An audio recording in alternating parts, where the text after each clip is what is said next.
غمجن مازیګر دی بیلتا نه مسافره الله خود ذره ول جانا نه مسافره الله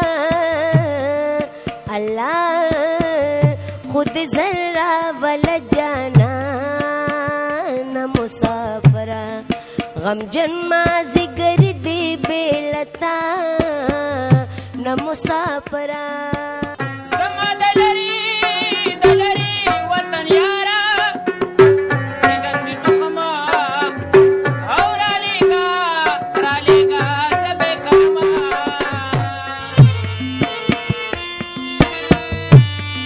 خفا مشت دلتا شمشاد نړیوال ټلویزیون مینوالو زه نزار یوسفزی ستاسو د خوښې په خپرونه کې چې نوم یې دی زما د لرې وطن یاره په دې خپرونه کې تاسو ته سلامونه او احترامات وړاندې کوو.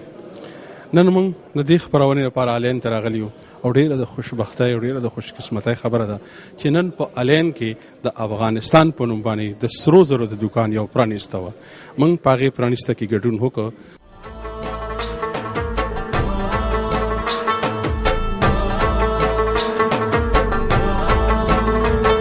پشان د ګلونو چې پردی پور بلدا دا خاوره د کابل دا خاوره د کابل توګړي پښتنو ظلمو پټکو کې بل پول دا خاوره د کابل دا خاوره د کابل پشان د ګلونو چې پردی پور بلدا دا خاوره د کابل دا خاوره د کابل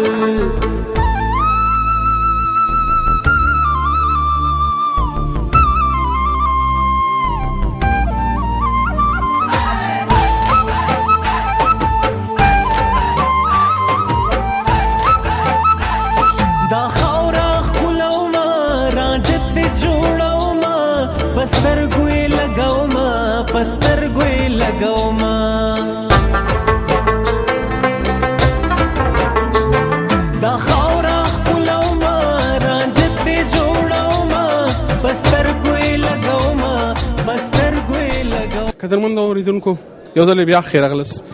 دلته کې ډېر ګڼ شمېر افغانان پښتانه مشران ولاړ دي. ای سره به د وطن په حواله د خپلې خاورې په حواله د ژبې په حواله خبرې ترې کوو. ما سره یو تکړه زلمی ولاړ دی افغان پښتون زلمی چې موږ ټول افغانان پښتانه پرې ویاړ کوو. د سره خبرې ترې کوو. راځئ چې دې راته څه وایي. ستړي مه شئ، په خیر راغلی.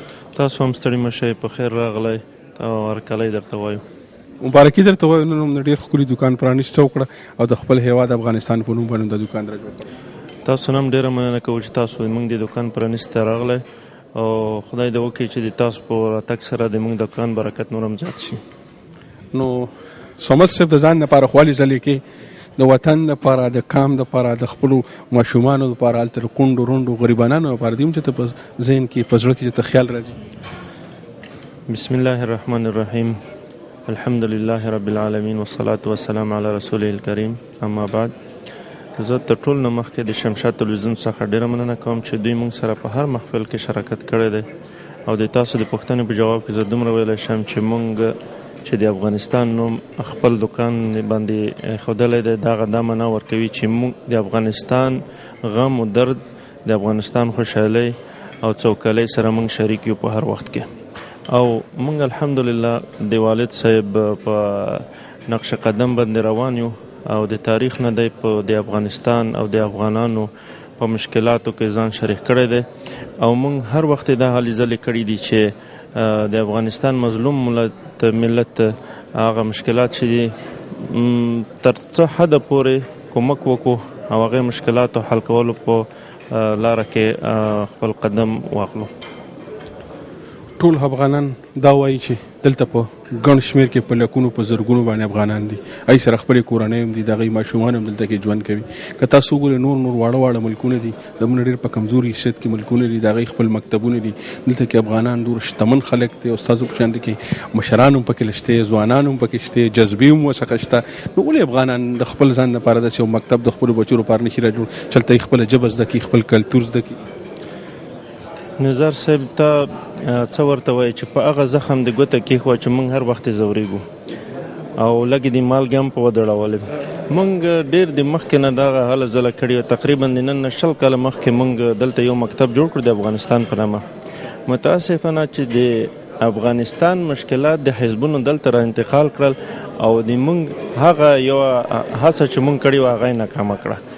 هغې وخت نه دلې هغه مکتب بند شو، په موږ باندې مکتبونه بند شول. هغه موږ د دې وطن مشکل نه بولو، هغه موږ د خپل وطن مشکل بولو، ځکه چې هغې خلکو د موږ سیاستمدارانو د وطن مشکلات دلته را انتقال کړل، مسافر افغانانو په لمنو کې واچول. اوس هم موږ هلې ځلې کړي دي د مکتب په غږ کې تقریبا چې موږ زه هر وخت دا خبره مې کړې ده چې موږ 80% کار خلاص کړی. 80% په معنا د دې چې موږ کوم پروسس چې دی هغه موږ تقریبا چې تکمیل کړی دی په آخري مرحله کې ده او انشاءالله چې د مکتب د پرانیستې په پروګرام کې به تاسو شامل وئ. دا خوش خبري به لکه موږ واورو انشاءالله چې ډېر لنډ وخت کې به واورئ. او بیا دې پسې به دویم قدم دی یو بل زخم دی، هغه دا چې دلته کې نور کوم قومونه دي نو هغوی خپل کلتوري سنټرونه لري او که تاسو ګوره هغوی پکې د خپل کلتور د خپلې ژبې په حواله باندې هلې ځلې کوي. خو دلته چې کوم افغانان دي او ستاسو په شان تکړه خلک دی او د پیسو ټکي ورڅخه هم شتمن خلک دی، نو دا د کلتوري مرکز هم ډېر لوی ضرورت دی. نظر صاحب رښتیا خبره چې درته وکړم د افغانانو کوم مشکل چې دی په افغانستان پرې مربوط دي. موږ د افغانستان مشکلات دلته را انتقال کړي دي، موږ نه دي را انتقال کړي. موږ سیاستمدارانو موږ هغه خلکو چې هغلته کوم کارونه کړي دي هغه کړي دي، مشکلات ایجاد کړي دي، هغه دلته را انتقال کړي دي.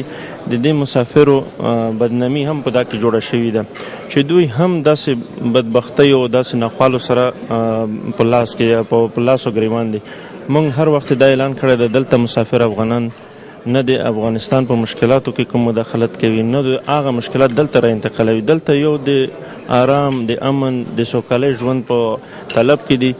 موږ چې کله دغه خبره دوی ته ثابته کړو چې یاره موږ په دغه کې څه هغه نه لرو، ارتباط نه لرو، کار نه لرو، نو هغې نه بعد به موږ ته مکتب هم جوړ شي، موږ ته به مرکز هم جوړ شي، موږ ته به نوره کارونه هم وشي. که تاسو وایي موږ به یوه غونډه چې وکړه د یو 40 میکالیزم په مناسبت د امارات متحده عرب اماراتو د جشن المنزل، دا یو قدم چې موږ واخیستو چې هغه د دیوال د ویرې دیوال چې موږ دوی په منځ کې موجود و هغه مات کړو.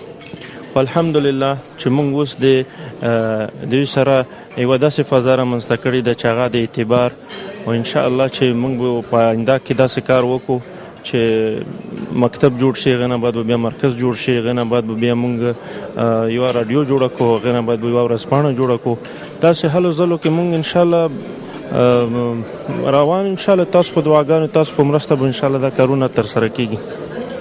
د خپل وطن، د خپل قام، د خپل خاورې، د خپل ژبې لپاره چې تاسو څه کوئ الله مو په هغې کې بریالي کا. شمشاد ټلویزیون زموږ ټول همکاران به قدم په قدم تاسو رہی. تاسو یو نړۍ مننه. زه د تاسو نه مننه کوم د شمشاد ټلویزیون د رئیس نه او د دوی د مکتب د ټول کارکوونکو نه او بالخصوص پښتون صاحب نه او تاسو نه نظر صاحب چې موږ سره د دلته په متحده عرب اماراتو کې موږ په پروګرامونو کې تاسو شرکت کړی دی. زموږ د مسافرو او د هغو خلکو چې په زړو کې دردونه دي هغه اواز تاسو د جهان او د ټولو افغانانو ته رسولی دی، خپلو وطندارانو ته هم رسولی دی. تاسو نه هم زه ډېره مننه کوم. په خیر راغلی، ستړي مه شئ. خدای د تاسو ته خدای پاک خدای د تاسو ته هم کامیابي په نصیب کړي او موږ ته د خدای پاک کامیابي په نصیب. امین. مننه. ستړي مه شئ. خدای دې وبخښي. تاسو ستړي مه شئ. ستاسو نوم سره عبدالشکور نه خوست کې لاکان. عجب د پښتانه چې کوم دي را نور قومونه د دنیا چې څومره دي ډېر په مزه ډېر په کرار یو بل سره خبرې اترې کوي، جرګه کوي، یو بل سره مرکه کوي. چې که کومې قامي ستونزې دي که په وطن کې ورته څه روانې دي هغه د جرګې د لارې د مرکې د لارې پښتانه ولې نشي کولی چې دا خپلې ستونزې خپلې مسلې د جرګې او د مرکې د لارې یو بل سره حل کړي؟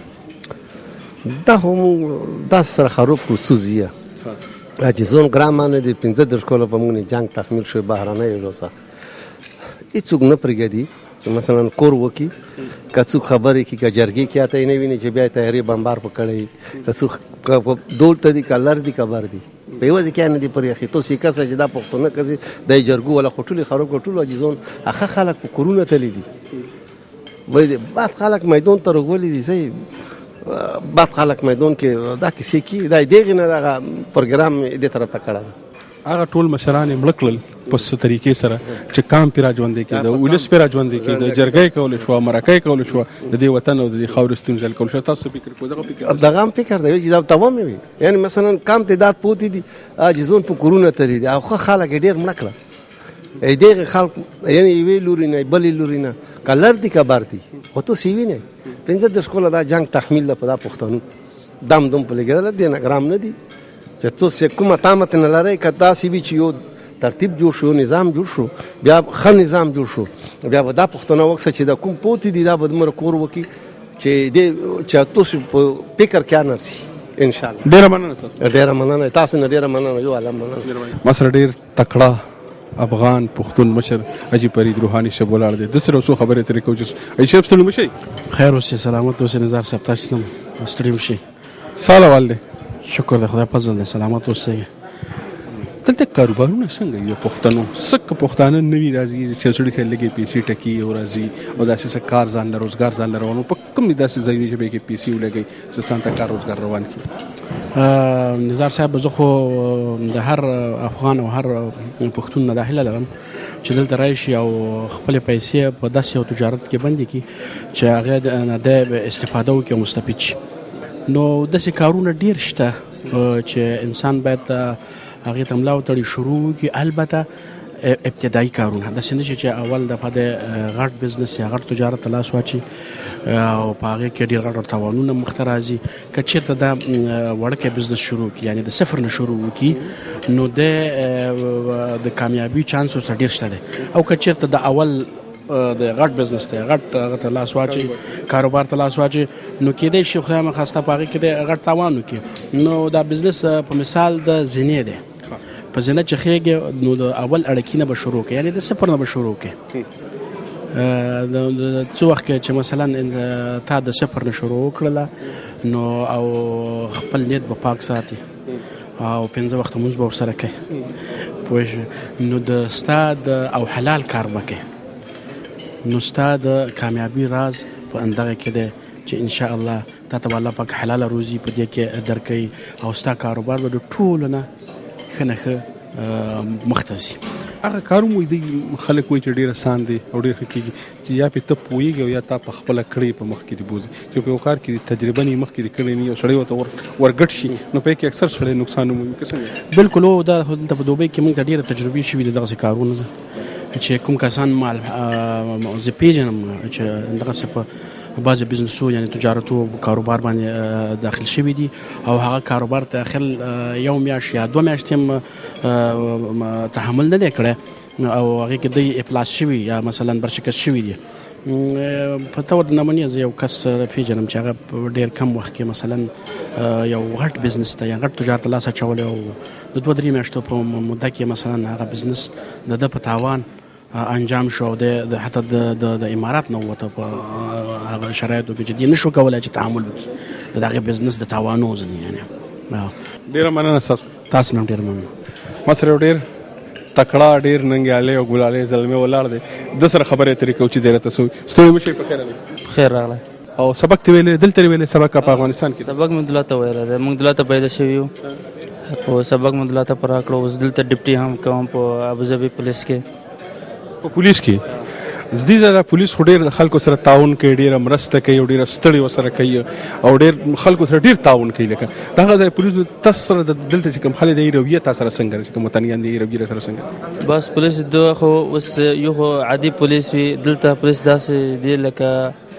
عالمي سویه کوالټي دا مې چې یعنې خلک چې رضا وي سره کم ته رضا کړي که نه نو دی هدف دغه دی چې خلکو رضایي پیدا کړي بس او مونږ هم موږ ته دغه ښیي په ولاته خلکو سره څومره ښه کارونه کولی شو کوي انشاءالله خلک رضا وساتئ خوشحاله وساتئ خامخا دا مونږ اول دا هدف دی که نه اینه بعد بیا د نوره د کارونه وي ستا خو ډېر ملګري وي د دې ځای چې کوم وطنیان دي د هغې رویه تا سره د هغې تا سره څنګه وي رویه ناسته پاسته یارانې دوستانې ملګرتیا ورسره شته لکه بس لکه ورونه یعنې بالکل دا فرق نشته یا زه افغانان یم یا ته بل ځای داس دلته چې وړکول نه سره ستر شو د خپل ملګري سره ناست یې موږ په یوه سیم کې د یعنې 15 کلو 20 کلو ملګري دي یعنې په یوه ځای سره ستر شو یو عادت خو دا ښه ده چې الحمدلله اسلامي عادت دی بالکل یعنی څه فرق نشته موږ مابین کې په غم خدای کې یا په اختر شو قدر کې یو بل څخه ځئ راځئ دوی تاسو څخه راځي تاسو دوی څخه ځئ خامخا چې موږ چې خشلتیا وي دی هم حاضر وي چې دی خشلتیا موږ خامخا ولته حاضر وو او خامخا داسې تبادل تعاون هر کم چې وښیي لکه په خپل وطن کې بالکل یعنی داسې به ونه یایي چې یا پردي یا افغاني یا بل څه دا خبرې نشته درته ډېره مننه ستا درنو شکریه یو ډېر تکړه او ډېر ښکلی مشر را سره ولاړ دی سره خبرې تر کوو ستړي مه شئ په خیر علی السلام علیکم وعلیکم السلام تاسو ستړي مه شئ په خیر حال اشرف ستا نوم سره په افغانستان کې کوم ولایت حاجي فیض محمد خوست خوست کې څومره وخت هم دلته وشو دلته کېږي څه کم څلوېښت کاله 40 کاله دلته څه کم 40 کاله او بچیان هم دلته دي که نه په افغانستان کې دلته دي نو په هغې هم سبقونه ویلي دي سبق نه دی ویلی بس دغسې کار کوي دغسې کار کوي نو تاسو ته احساس نه کېږي چې لکه تاسو دلته مسافري کوله چې پرې خپلو بچیانو سبق ووایي چې تاسو له کومو کړمونو کومو ستړو نه تېر شوي چې هغوی ته په څه طریقې سره بچ شي خو ما خپله تعلیم نه دی کړی یو بچی مې د هغه نه دی کړی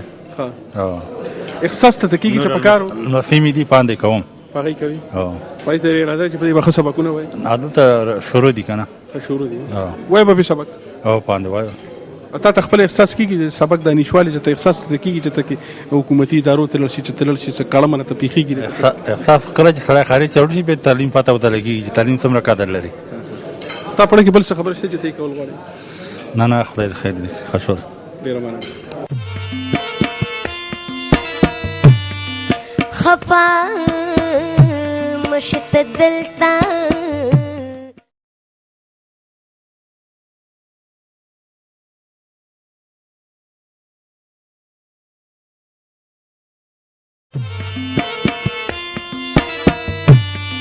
خفا مشت دلتا پالین کې د افغانانو د پښتنو مشر عجیب محمد طیب را سره ولاړ دی د سره خبرې ترې کوو عجیب صاحب ستړي مه شئ په خیر خدای دې منل شه خدای دې منل شه ته ښه جوړ یې عجیب صاحب ستا څومره وخت دلته کې دلته یې ما شپږ څلوېښت کاله 40 کاله وشو ته چې 40 کاله مخکې راغلی د امارات خو به داسې نه وو لکه نن چې الین به هم داسې نه وو امارات داسې وو چې مونږ کله راغلو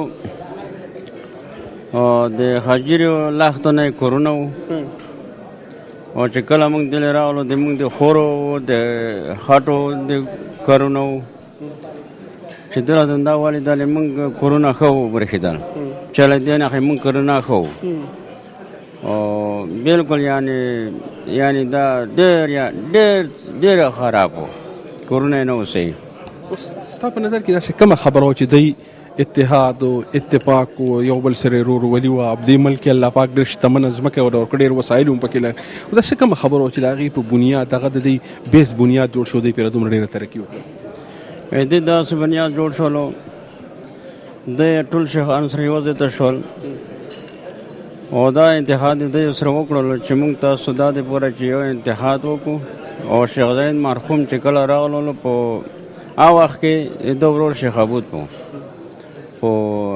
د ابوظبي حاکم و کله شیخ زاید راغللو شیخ زاید اعلان وکړلو چې کارونه شعبي کارونه د خلکو دپاره ټولو ته اعلان شول 4 سړي ته به کار جوړېږي اول دا شول او 3-4 کاله بعد بیا شیخونه جمع کړل شیخ زاید مرحوم شیخونه جمع کړل چېرته چې موږ تاسو یو اتحاد شو د دنیا ته یو قوت شو او بیا چې موږ د ملک مخ ته بوځو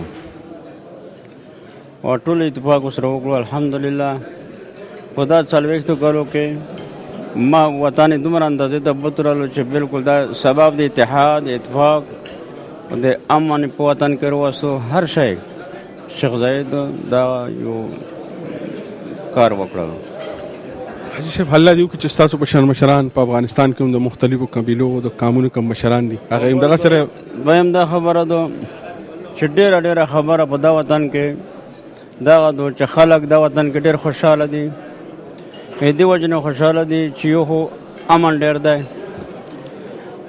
امن د وجې نه یو خو دغه ده چې هر فرقې ته تمام شرق نه او غرب نه په دا وطن کې موجود دي هر چاته خپل حقوق ورکړي دي هم اسلامي حقوق هم انساني حقوق ورکړي دي او ښه آزاد ګرځېدای شي او ټول په ازادانه خپل دین کړلی شي او خپل کلتور پللی شي او دغه یو انساني حقوقو ته هم مسافرو وافدینو ته ورکړي دي د حکومت او خلک ډېر خوشحاله دي. عیشه الله دې وکړي چې زموږ پښتانه افغانان مشران هم د دې نه زده کړه وکړي او د خپل قام او د خپل وطن د خپلې خاورې دغه درد په زړه کې ولري لکه دی چې لري ستاره درنو خوږو خبرو یو نړۍ مننه. منشه او بل دغه دو چې د خلکو د شیخانو د خپل خلکو سره ډېر درد لري په زړه کې چې مخ ته یې بوځو دا خلک. موږ دغه دی چې څومره دولتونه دي په فساد او دایرو فسادو باندې لګیا شوي دي، دی چې دي ادارې فساد نه لري او دی چې دي په دا کې دي چې موږ د وطن مخ ته بوځو او دې وجې نه د تومه دنیا چې دي د دنیا هغه دپاره ملاقات دپاره د وطن ترڅیز ملاقاتي ویزې وخوالي چې موږ د وطن ووینو. نو موږ دغه یایو هر سړی چې دلته موږ فکر وکړو هر سړی داسې وکړي چې دې وطن د نقل وخلي په خپل وطن کې د هر چاته نصیحت وکړي چې وطن داسې رقم خلک دي او دا رقم حکومت د رعایتو سره دومره قسم په مهربانه دی او اداري فساد نشته او امن دی او خلک دنه خوشحاله دي. انساني اسلامي حقوق ته هم خلکو ته ورکړي دي او ټول خلک دنه خوشحاله دي، هېڅوک خفه نشته په دا دولت. ډېره مننه حاجي صاحب. السلام علیکم. ډېر تکړه ډېر نر پښتون مشر چې موږ ټول افغانان پښتانه په ویاړ کوو. اجي اجمل زاده صاحب راسره ولاړ دی. ستړي مه شئ چې په خیر علي. سلامت اوسئ، خوشحاله اوسئ. مننه تاسو نه هم ډېره زیاته صاحب. تېر ورځو کې تاسو د استقلال امارات 41مه کریزه ډېره په شانه ډېر په درست سره لمانځله. د ټولې نړۍ نه مو ته مېلمانه راغوښتو. دغه چې کوم احساس و داسې کومه جذبه وه چې دې ته یې راوپارولې دې کار ته او دا کار دې وکړه او دا چې دا په دغه ځای دا خبره خو ودرېږي نه چې یو خپرونه دې راجوړه کړه یو غونډه دې راجوړه کړه او بیا به چې د ښه په ارامه په سا کښېني دا ملګري به دغسې متحرک ساتي. بله د دې غونډې دایرول جوړول دا اصلا کې د افغانستان او د متحده عربي اماراتو د یو 40 کلنې د دوستۍ تجلیل او څنګ کې د دوی ورځ هم ولمانځله او بل دا دی چې په متحده اماراتو کې تاسو ته معلومه ده تقریبا 250,000 افغانان زموږ دلته ژوند کوي چې د اظهار د یکجهتۍ او د دوی د دې خوښۍ د سره د قوم سره وکړو د متحده اماراتو عربي اماراتو سره. نو دا فکر کوم چې موږ ټول افغانان لپاره د خوشبختۍ لامل بو ان شاء الله او په دې کې باینده هم کوشش کوو چې موږ دلته ټولنه ولرو یو رادیو ولرو او ترڅو د ملتونو د قومونو ترمن د روابط نور هم کلک شي. دا هدف و دی کې. او چې لکه دلته خو زموږ ډېرې نیمګړتیاګانې ډېرې کمای ډېرې کمزورۍ دي زموږ قام هم ډېر عجز دی ډېر خو ستاسو په شان شتمن خلک او تجارت کوله خلک پکې لکه شته نو تاسو ته د قام او خلک او ولس ته سترګې راړوي که تاسو وګورئ دلته کې د دنیا ډېر واړه قومونه اوسي چې په هر حواله زموږ برابر نه دي هغوی خپل یو ټولنیز کلتوري مرکز هم لري او زموږ د افغانانو دغه مرکز نشته او ستاسو خبره خلک اوري او تاسو د خبرې چل هم درځي د دې په اړه هم پکار دی چې تاسو سپیکر وکړئ د افغانان متحرک کړئ. حتما یگانه علت چې دا ده چې موږ غوښتل چې د ملتونو ترمنځ متحده عربي اماراتو او د افغانانو ترمنځ د روابط نور هم پیاوړي شي نور هم سره مضبوط شي. یگانه دا علت چې موږ ترڅو د دې ولس او د دې قوم او د دولت موږ مطمئن کو چې افغانان ښه خلک دي صلح دوسته خلک دي او موږ دغه بعضې ضرورتونه چې زموږ دي موږ غواړو دا د حکومت په مخ کې او د مشرانو په مخ کې موږ کیدو ترڅو چې ان شاء الله دغه آینده کې به موږ داسې یو زمینه مساعده کړو چې موږ یو ټولنه ولرو یو دفتر ولرو ترڅو چې ډېر ورونو دلته مشکلات دي د هغوی سره موږ مرسته وکړو مدد ورسره وکړو او بل د دې نه موږ افغانستان ته هم مرستې وکړو. زه فکر کوم دا ځان ته زما فریضه نه ده چون یو فکر و یو نظر و دا پیدا شول او ما په دې کې لږ کار وکړو او بیا د دوستانو د کور آباد وي ټول افغانانو کې ونډه واخیستله او الحمدلله دا پروګرام کامیاب شو او ان شاء الله موږ خپل دولت هم هڅوو چې هغې هم په دې کې موږ سره لږ مرسته وکړي لږ نه چې ډېرې مرستې وکړي او موږ دا خبره څو ځلې کړې چې موږ رئیس صاحب دولت باید راشي عربي هیوادونو ته خصوصا متحده عربي اماراتو ته راشي د دې مشرانو سره کینی او ترڅو پورې چې د افغانستان او د اماراتو دغه دوستي وروري نور هم مضبوطه او کلکه شي. تاسو خو څنګه چې وایي چې لکه دلته کې چې تاسو د دغه خپرونې په حواله به خلکو څخه لاړئ افغانانو څخه پښتنو څخه به لاړئ نو ته ستړی کړی او که نه مرسته او تعاون دا الحمدلله تاسو باور وکړئ چې دغه ټول ورونو ته چې زه دلته راغلم قومونو ولسونو سره کېناستم ما ته ډېره زیاته حوصله راکړه حتی ټولو ورونو او افغانانو چې ما ورسره مسله ورسره بحث کړې ده حتی دوی ما ته د مادي کومکونو ژمنې هم وکړې او دا فکر کوم یو نوی زیری و چې زموږ په دې مسافرو ورونو باندې وشولو چې دغسې یو غونډه جوړه شي تر څو چې د دې پایلې انشاءالله په آینده کې مثبت وي او د دې نه موږ ډېره ګټه واخلو په آینده کې د ټولو افغانانو دپاره. تاسو خو د افغانستان کې د قومونو مشر ټول خلک د سترګې راړی د خلکو ورته سترګې د قوم څنګه کولی شي دا قومونه خپل راپاسو په افغانستان کې د امن او د قرارۍ لپاره کار وکړي؟ ګورې افغانستان یو قومي هیواد دی او په دې باندې ټولې دنیا ته تسلیم کړی دی. افغانستان د قومونو جوړ یو هیواد دی او په دې کې ټول قومونه د افغانستان پښتون، هزاره، تاجک، پشهیي، ایماق، ټول ترکمن او ازبک ټول حصه‌دار دي په دې ملک او ټول غواړي چې په افغانستان کې یو امن کور وي، افغانستان امن کور جوړ شي او امن بیرته په افغانستان کې تامین شي. خو د دې دپاره یو څه وسایل دي، یو څه پرمختګ باید وشي او په دې لړ کې زموږ دولت متاسفانه چې ناکام پاتې شوی دی تر څو چې د قومونو اعتماد او د قومونو ملاتړ ځان ته پیدا کړي. متاسفانه اوسه پورې په دې لړ کې مثبت کار نه دی شوی. ګورې زه به تاسو یو مثال درکړم. په افغانستان کې موږ دیموکراسي په 2004 کال کې موږ په ورین تندي باندې ومنله چې دیموکراسي یو ښه نظام دی، یو ښه سیستم دی. متاسفانه دیموکراسي د افغانستان عنعنې، د افغانستان کلتور، د افغانستان رسم و رواج سره مطابقت ونه شو کړلی او ډیر داسې خلکو شخصي استفاده وکړي د ملت د پشتیوانۍ نه، د ملت د ملاتړ نه. نو همیشه که تاسو د افغانستان تاریخ مطالعه کوئ په افغانستان کې قومونو وطن جوړ کړی دی. موږ دا نه وایو چې قومونه دولت وکړي، دولت مخکې ویسي، خو د دولت د پیاوړتیا دپاره، د دولت د ملاتړ دپاره او د دولت د کامیابولو دپاره او په امن راوستو کې همیشه زموږ قومونو ډېر مثبت رول لوبولی دی. د لویې جرګه چې دغه هر وخت دایریږي دا د افغانستان د قومونو یو جوړ یو سیستم، یو نظام دی او چې په هر هغه کې دا استعمال کیږي که هغه په قانون اساسي کې او که بیا د امریکې سره د ستراتیجیکل اګریمنټ امضا کېدل وي. نو چې تر څو پورې چې دومره د قومونو د نظام نه استفاده کیږي ولې افغانستان قومونو ته توجه نه ده شوې؟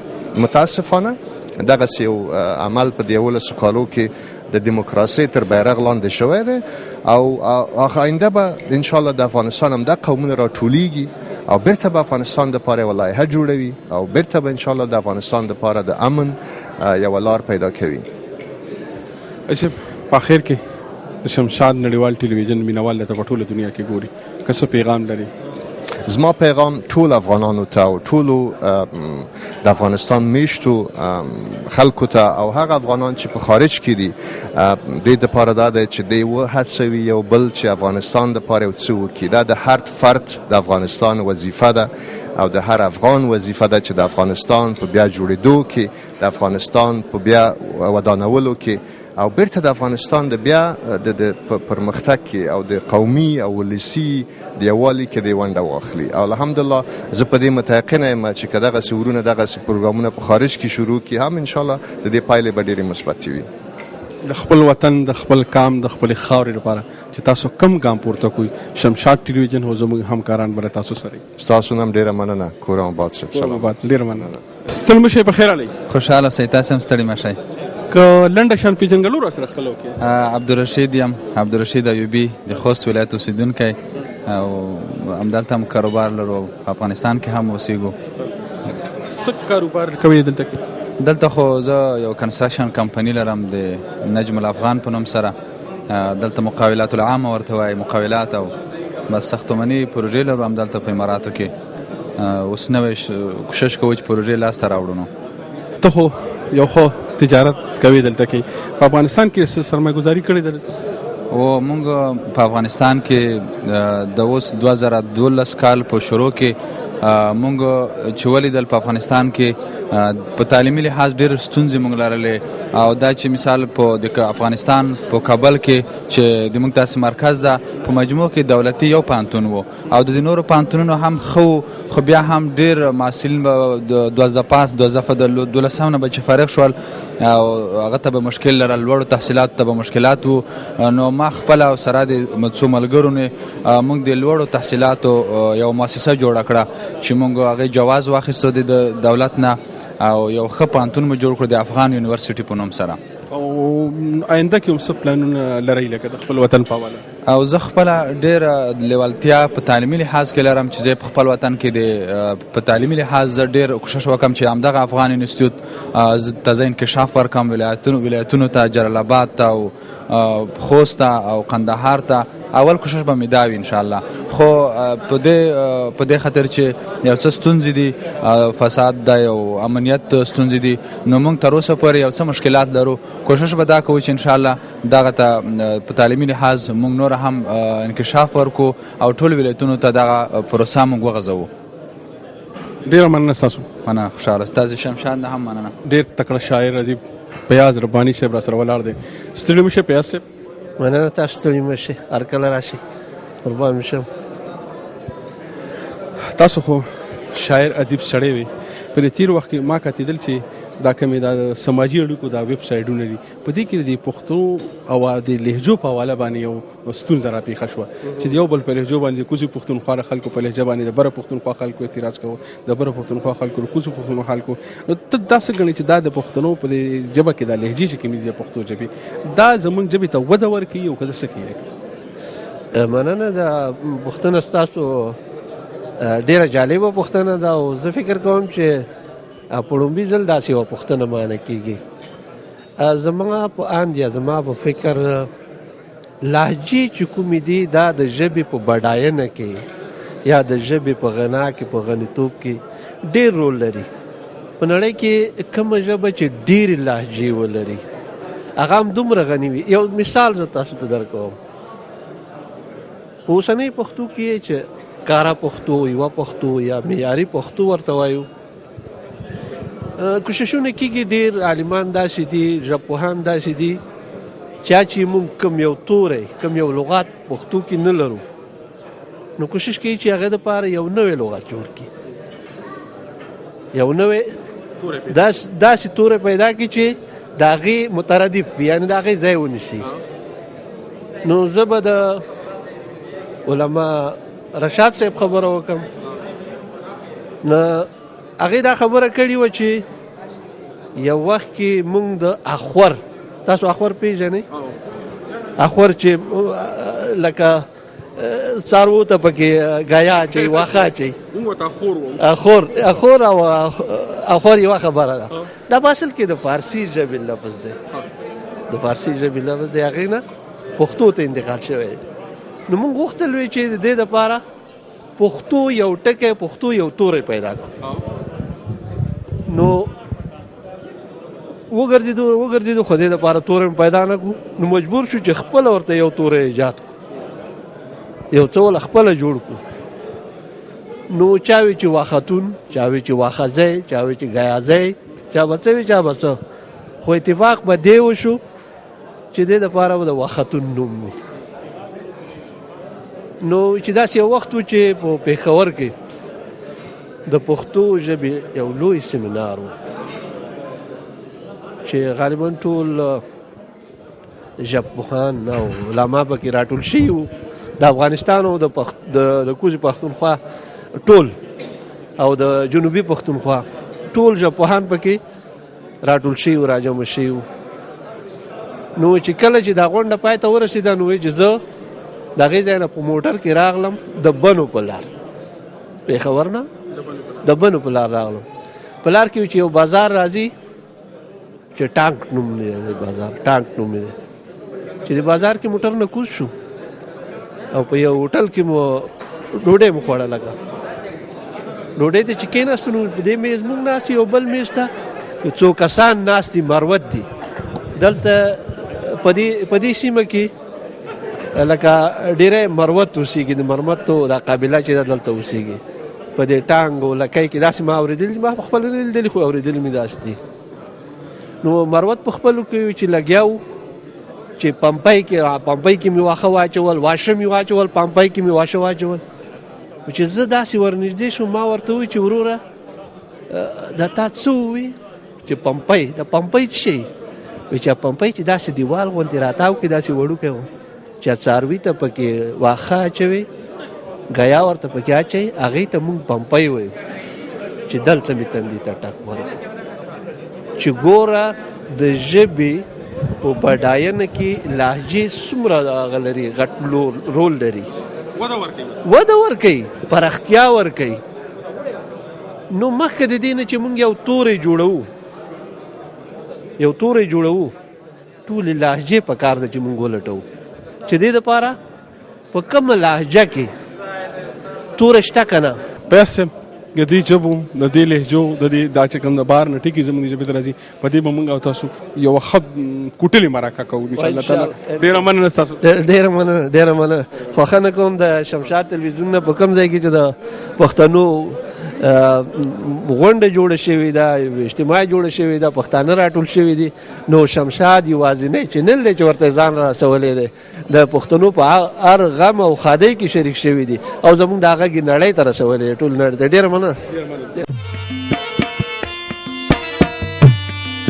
خفا مشت دلتا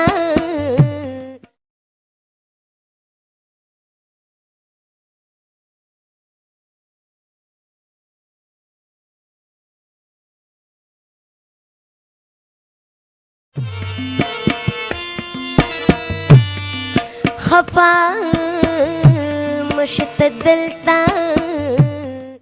ډېر تکړه پښتون افغان عالم را سره ولاړ دی احمد شاه حقوقي صاحب شاعر هم دی هغه سره خبرې ترې کوو. احمد شاه صاحب ستړي مه شئ په خیر راغلی صاحب هر کله راشئ خوشحاله راغلی په خیر راغلی. ستاسو څومره وخت چې مسافر په افغانستان کې کوم ولایت یې؟ زه د ننګرهار ولایت یم د کامې د ولسوالۍ یم او په العین کې اوسېږم 15 کاله مې کېږي همدلته تقریبا. کامه دې پړه نه راورېږي؟ کامه خو ډېر ښکلی ځای دی. او کامه خو زما په زړه م راورېږي او زه هر کال یې 2 وارې ګورم او ستاسې د میډیا د لارې نه هم ګورو او نور وسایل هم د کوم چې د میډیا وسایل د هغې د لارې نه هم سړی کولی شي چې اوس پخوانی وخت نشته دی چې سړی به د مسافرۍ په انتظار کې و نو اوس هر څه رالنډ شوي دي خاصا د انټرنیټ او د میډیا او د تلویزیون د لارې نه او زه هر کال 2 وارې 3 وارې ځم. تاسو څه ګڼئ چې دا مسافري چې سړی کوي د خپل وطن نه لرې راشي دا خواري مزدوري کوي نو دا تاته دا ژوند په ګټه کې ښکاري که په بیداد کې ده؟ ما مخکې دلته یو ورور سره په همدې هکله خبرې وکړې چې دغه افغانان چې دلته اوسېږي یا دا پښتانه چې دلته اوسېږي یا دغه کوم وروڼه چې دلته اوسېږي دوی باید وارزوي چې موږ څه لاسته راوړي او څه مو لاس نه ورکړي دي. څه چې لاسته راوړي دي هغه به څه اقتصادي خبرې او څه پیسې به پیدا کړي خو څه چې لاس نه ورکړي هغه د کلتور او دود به څه کموالی او یا به پرې ناګاهي. نو په دې خاطر باندې زه فکر کوم مثبت اړخ چې دی کم دی او منفي اړخ ډېر دی. څه کول پکار دي ستا په نظر کې رسي؟ دې دپاره د دې کل او د دې قوم تړل د خپل وطن سره د مختلفو ذرایعو د لاسه د کتاب د لارې د قلم د لارې د تلویزیون د لارې او دارنګې د هغه اسباب د لارې چې سړی کولی چې خپل وطن سره وتړي ثقافت د لارې نه باید دی وتړل شي سره او دی همداسې په پردي وطن کې د نورو ثقافتونو د حملې لاندې محجوم نه وي. ستاسو مطلب دا چې خپله ژبه خپل کلتور او خپل پښتانه سپېڅلي افغاني روایات نه هیر نه. او بله زما دا مطلب. ډېره مننه ستاسو. سلامت شي کور مو ده ژوندي اوسئ هر کله راشئ خدای مو آباد لره ښه راغلاست. یو ډېر تکړه زلمی را سره ولاړ د سره خبرې ترې کوو ستړی مه شئ او خپله پېژندګلو را سره وکړئ. ډېره مننه خیر اوسئ کې زه عبیدالله ارغندیوال یم د پغمان ولسوالۍ اوسېدونکی او د کابل ولایت. څومره وخت ترې مسافر وکړ؟ زما تقریبا 4 کاله 4.5 کاله وسول. څه کار کوئ دلته کې؟ دلته له شخصي افغاني کمپنۍ سره یم او موږ واردات صادرات د ساختماني موادو له امارات نه افغانستان ته کوو. د خپل کار نه خوشحاله یې مطمئن؟ الحمدلله د خدای نه راضي یو. په مسافرۍ کې خدای تعالی ډېر ښه امکانات برابر کړي دي او له دې نه بهتر هم انشاءالله خدای امکان لري برابر کړي. نو کلي ته ټلیفون کوي وطن دې په زړه راورېږي؟ هو ولې نه دا نن مې هم خبرې وکړې او هر وخت خبرې کوم مور و پلار سره کور غړو سره ټولو سره خبرې کوم. واده دې کړی؟ ما واده خو نه دی کړی خو کوژده مې کړې ده. کوژده مې کړی دی. نو ته چې دلته کې تاسو په شان تکړه افغانان زلمي چې کوم دي څنګه کولی شي د خپلې ژبې د خپل وطن او د خپلې خاورې لپاره د هغې درد محسوسوي لکه چې ته چې ټلویزیون ګورې داسې قسم شو د هغې درد یې په زړه کې راپیدا کېږي؟ ولې نه، د شخصا زه خپله په دې حساب کې هر وخت د زما خپله وینا د افغانستان ټولو ځوانانو ته دا ده چې په نړۍ کې په هر ګوټ کې مسافر دي خپل وطن، خپله ژبه، کلتور، فرهنګ دا هېڅکله هېر نه کړي او هر وخت دې ته احترام وکړي او تل کوشش وکړي چې افغانانو ټولنې سره له نږدې ناسته ولاړه وکړي تر څو د افغانستان کلتور او فرهنګ را ژوندی شي او په مخ لاړ شي، پرمختګ وکړي. په زړه کې بل څه داسې زلمۍ څه خبره وي چې د شمشاد په شیشه یې کول غواړي؟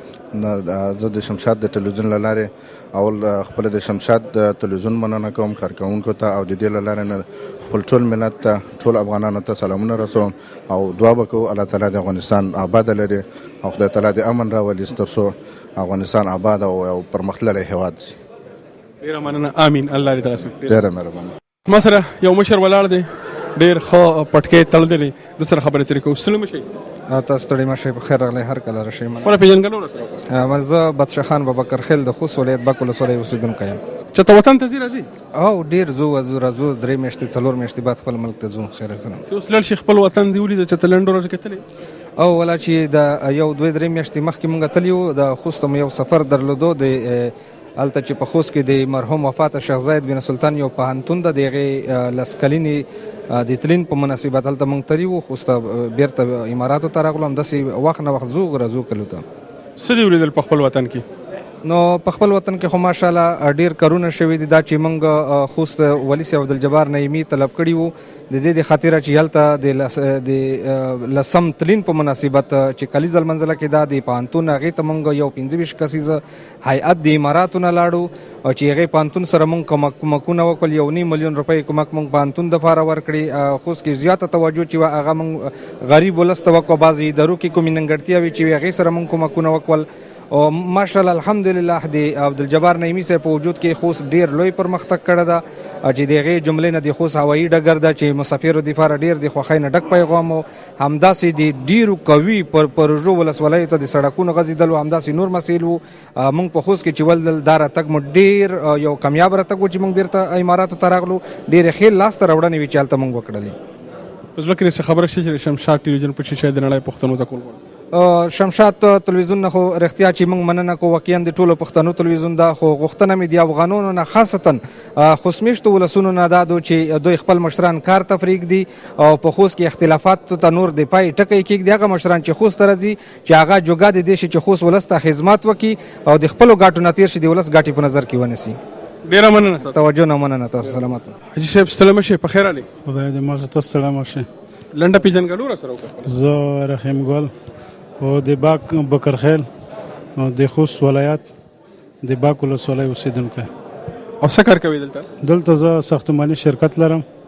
نو چې ستا په شان شتمن او تجارت کوونکي پښتانه دلته کې د خپل وطن د خپل ولس د خپلې خاورې دپاره داسې څه کار کړی دی چې نن پرې ویاړو؟ او موږ الحمدلله د خپل وطن دپاره ډېر کور کړی ده، ځکه چې هلته مخکې بېروزګارۍ وي، هغه د وطن خلک مو دلته راوستلي دي، خپلو کمپنیو کې موږ دلته لېږولي دي، ویزې مو ورته وبسلې دي او وطن دپاره د دې ځای نه موږ د ساختمانۍ سامانونه هلته لیږلي دي، لکه جیکونه او ملزامې داسې نور سامانونه چې وطن کې د ساختمانۍ هغې هېڅ طریقه نه افغانستان کې نه میلاوېدل. د دغې ځای نه موږ انتقال کړی دی هلته.